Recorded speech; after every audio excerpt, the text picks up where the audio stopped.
Well, the integral's totally straightforward. I'm not even going to write it out. You get pi r squared, which you should identify as soon as you see it as the cross-sectional area, and you get h.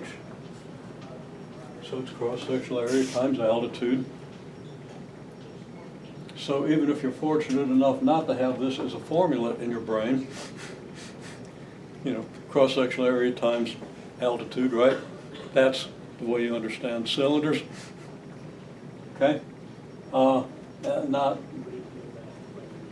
this, okay? Don't like this, okay?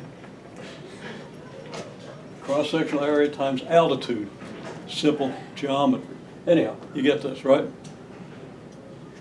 And you probably are unfortunate enough to have that formula in your head, so try to get rid of it, but at least understand that that's cross-sectional area times altitude, right? I think it's best to have both. Huh? I think it's best to have both. Yeah, but if you use pi r squared h, well, the thing isn't a right circular cylinder, and forget what altitude means, which is measured perpendicular to the cross-section, you're not going to get it right. So if this would be a cylinder that got squeezed, would it still work? Well, I mean, if h really is the height, but what if h is your slant height and somebody mislabels it, right? What if you're not given the altitude, in other words? What if you're given the slant height? Well, it's pretty easy. You just take that times the sine of this angle, and you get the altitude, but you got to know it. So, if you think in terms of this, you could miss it. Yeah. If you think of cross-sectional area and altitude and see where the cross-section is and see where the altitude is, you're less likely to crash your spacecraft into Mars. Or Venus. Your cylindrical spacecraft that might be a little skewed. I don't know. Okay. Make sense? Okay? Yes, it helps to reconcile everything with that silly formula that obscures the reality, except for very restricted cases, but okay. Right? Now, we will eventually do a cone. Okay, we might get to that today, so we still got a half hour. Okay? I think we had to derive that in first. Well, you did it by cross sections in first year calculus. You didn't do it by multiple integral. It's easy enough either way. Okay? And if you remember doing it, that's real good. Because I know you did it. I know who taught you that course. Okay?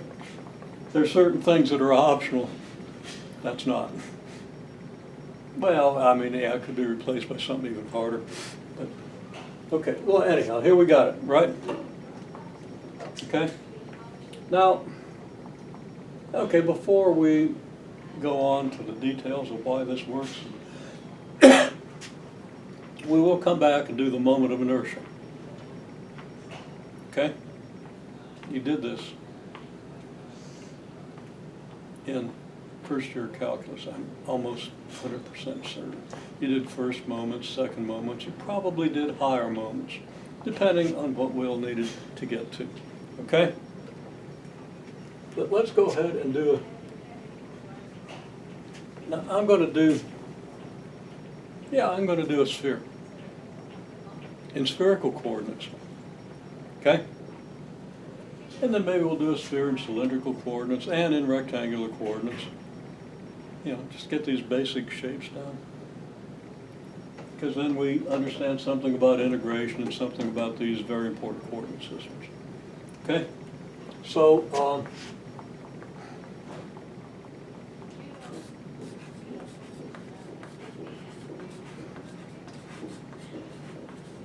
sphere of radius r,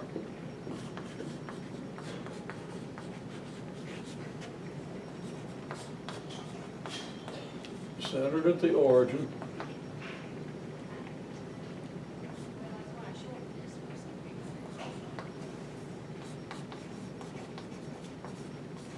in terms of rho, theta, and phi. Give me the inequalities.